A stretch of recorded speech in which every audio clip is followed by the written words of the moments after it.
बिस्मिल्लाहिर्रहमानिर्रहीम, अस्सलाम वालेकुम नाज़रीन। आज के हम व्लॉग में बात करेंगे पाकिस्तान के हमसाया मुल्क भारत की एक खातून जर्नलिस्ट के बारे में।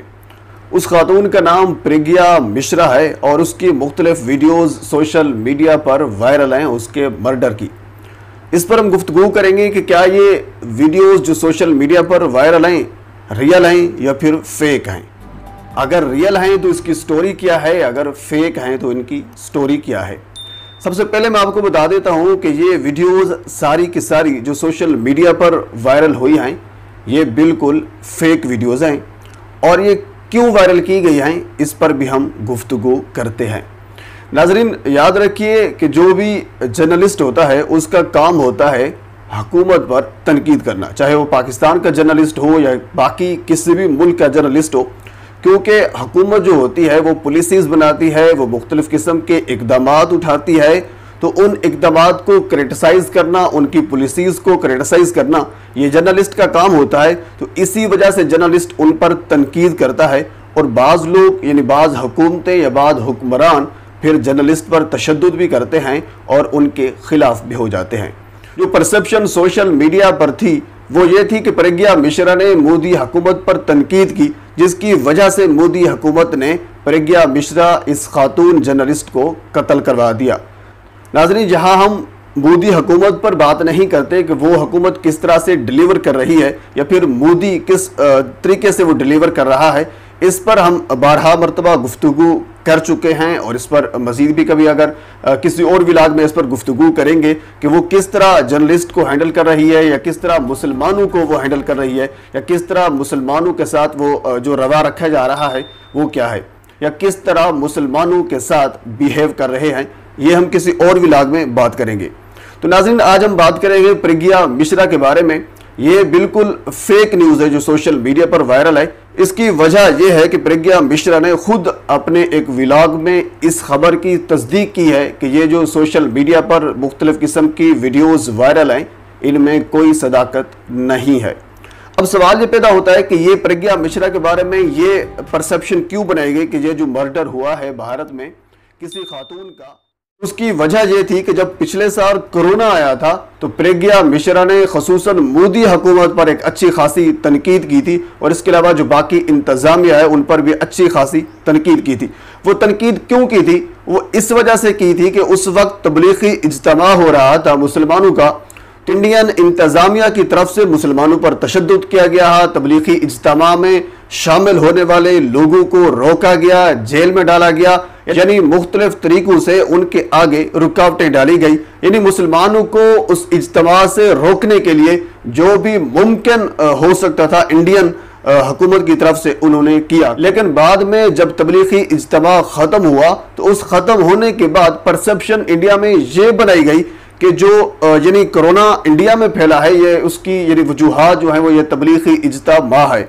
इसको कोरोना बम कहा गया, इसको कोरोना कैरियर कहा गया। भारत में तबलीगी इज्तिमा को मद्देनजर रखते हुए, कोरोना को फैलाव को मद्देनजर रखते हुए तरह तरह की जो परसेप्शन है वो बनाई गई। तो प्रज्ञा मिश्रा ने तनकीद हुकूमत मोदी हुकूमत पर अब क्यों की है उसकी वजह यह है। लेकिन इस साल यानी आज से चंद दिन पहले एक कुंभ का मेला भारत में मुनक्किद किया गया और ये मेला नाजरीन तकरीबन हर 6 साल बाद मुनक्किद किया जाता है और इसमें तमाम पूरी दुनिया के जो हिंदू हैं वो इस मेले में शरीक होते हैं और शरीक होने के बाद गंगा में नहाते हैं और नहाने के बाद वो ये समझते हैं कि हमारे गुनाह जो हैं वो सारे मुआफ़ हो गए। तो वो कुंभ का मेला इस साल मुनक्किद किया गया। तो उस कुंभ में ज़ाहिर सी बात है पूरी दुनिया के हिंदू इकट्ठे होते हैं। वो एक तबलीगी इज्तिमा से भी कह लीजिए कि एक बड़ा इज्तिमा बन गया। तो इस वजह से ये जो खातून है प्रज्ञा मिश्रा, इसने मोदी हुकूमत पर तनकीद की और खसूसन इंतजामिया पर भी तनकीद की कि आप जब पिछले साल मुसलमानों का इज्तिमा हो रहा था तो उस वक्त मुख्तलिफ किस्म की परसेप्शन जो थी वो इंडिया में बनाई गई कि इनकी वजह से ये मुसलमानों की वजह से इस इज्तिमा की वजह से कोरोना फैला है। कोरोना बम का नाम उनको दिया गया, कोरोना कैरियर का नाम दिया गया और तरह तरह के नाम उसको दिए गए। लेकिन इस बार यानी लाखों की तादाद में, करोड़ों की तादाद में हिंदू मौजूद हैं, वो अपना इज्तिमा कर रहे हैं। तो उसको कोरोना बम क्यों नहीं कहा जा सकता? अगर उस इज्तिमा से यानी मुसलमानों के उस तबलीगी इज्तिमा से अगर कोरोना फैल सकता है तो क्या इस इज्तिमा से कोरोना नहीं फैल सकता? यह कहा था प्रज्ञा मिश्रा ने। बेसिकली यानी जो परसेप्शन इस वजह से बनेगी क्योंकि जो जर्नलिस्ट होते हैं उनका काम होता है हुकूमत पर तनकीद करना, हुकूमती पॉलिसीज पर तनकीद करना और हुकूमती इक़दामात पर तनकीद करना, या कह लीजिए उनको एक तनकीदी नज़र में देखना। तो ये बेसिकली तनकीद मौजूदा हुकूमत जो है भारत की उस पर बनती थी और मौजूदा इंतजामिया जो है भारत की उन पर यह तनकीद बनती थी, क्योंकि उन्होंने पिछले साल ऐसा बयान दिया था, इस साल कुछ और बयान दे रहे हैं। तो जब भारत में एक लड़की का मर्डर हुआ तो फिर परसेप्शन इस वजह से यह बनाई गई क्योंकि प्रज्ञा मिश्रा यह हुकूमती इक़दामात पर तनकीद कर रही थी, हुकूमत पर तनकीद कर रही थी पिछले कुछ अरसे से। तो इस वजह से हो सकता है कि हुकूमत, जो मोदी हुकूमत, जैसी सी बात है उसके काम सारे इस तरह के होते हैं, तो हो सकता है उन्होंने इनको कत्ल करवाया हो। तो इस परसेप्शन को मद्देनजर रखते हुए, इस यानी उसकी हिस्ट्री को मद्देनजर रखते हुए लोगों ने इस न्यूज़ को आगे फैलाना शुरू कर दिया। तो इस न्यूज़ की बाकायदा प्रज्ञा मिश्रा ने अपने व्लॉग में तस्दीक की है कि वो अभी जिंदा है और ये न्यूज़ जो है उसके बारे में फेक है।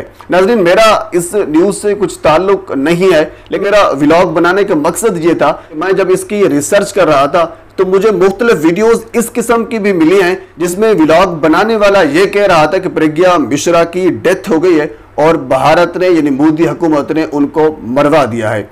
मोदी हुकूमत के मुख्तलिफ किस्म के और इक़दामात हैं, उनके हथकंडे हैं, वो गलत पॉलिसीज बनाते हैं, बिल्कुल उनको क्रिटिसाइज करना चाहिए, उनको डिमोरलाइज करना चाहिए, क्योंकि ज़री सी बात है उनके कुछ इस तरह के मुसलमानों के बारे में कुछ शरपसंद जो माइंड हैं उन्होंने वो बनाए हैं, उनको ग्रो किया है, ये बात बिल्कुल दुरुस्त है।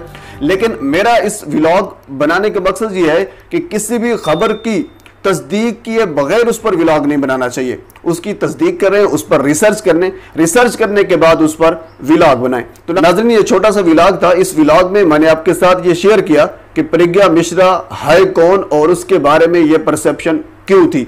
प्रज्ञा मिश्रा, फिर भी आपको एक मरतबा बता देता हूं कि प्रज्ञा मिश्रा हिंदू जर्नलिस्ट है, लेकिन उनका नजरिया या उनका पॉइंट ऑफ व्यू किसी रिलीजियस पर फोकस नहीं कर रहा था। उन्होंने अपनी एक जर्नलिस्टिक जो जिम्मेदारी थी उसको निभाते हुए मोदी हुकूमत पर, हिंदुओं पर तनकीद की है और मुसलमानों को उसका जो कसूरवार है वो नहीं ठहराया, क्योंकि मुसलमानों को उसका कोरोना के फैलाव का कसूरवार ठहराया जा रहा था। तो उन्होंने इस चीज को यानी डिनाई करते हुए मुसलमानों को उसका कसूरवार नहीं ठहराया, बल्कि उन्होंने पिछले साल का और इस साल का यानी मुसलमानों के त्यौहार का और हिंदुओं के त्यौहार का आपस में कंपैरिजन करके इंडियन मीडिया को, इंडियन इंतजामिया को, इंडियन हुकूमत को वो दिया है कि उस कंपैरिजन करके। तो क्योंकि किसी भी हुकूमत पर तनकीद करना मुश्किल होता है और खसूसन भारत की जो मौजूदा हुकूमत है उस पर तनकीद करना तो बनती है।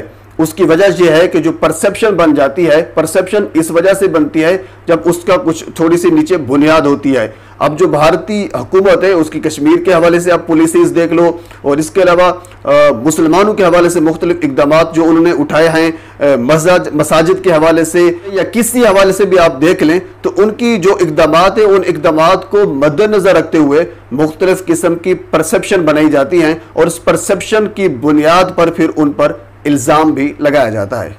यानी उनके कामों को देखते हुए, उनके इरादों को देखते हुए मुख्तलिफ किस्म की परसेप्शन बनाई जाती है। तो ये परसेप्शन भी इसी वजह से बनाई गई थी कि प्रज्ञा मिश्रा को मौजूदा हुकूमत जो है भारत की यानी मोदी सरकार ने कत्ल करवाया है। तो इसमें फिलहाल तो कोई हकीकत नहीं है जो मैंने आपके साथ शेयर की है। तो इंशाल्लाह नेक्स्ट व्लॉग में आपसे मुलाकात होगी। और आखिर में आपसे गुजारिश है कि अगर आप चाहें तो मेरे चैनल को सब्सक्राइब कर दें ताकि आने वाले हर इंफॉर्मेटिव वीडियो आप तक पहुंच सके।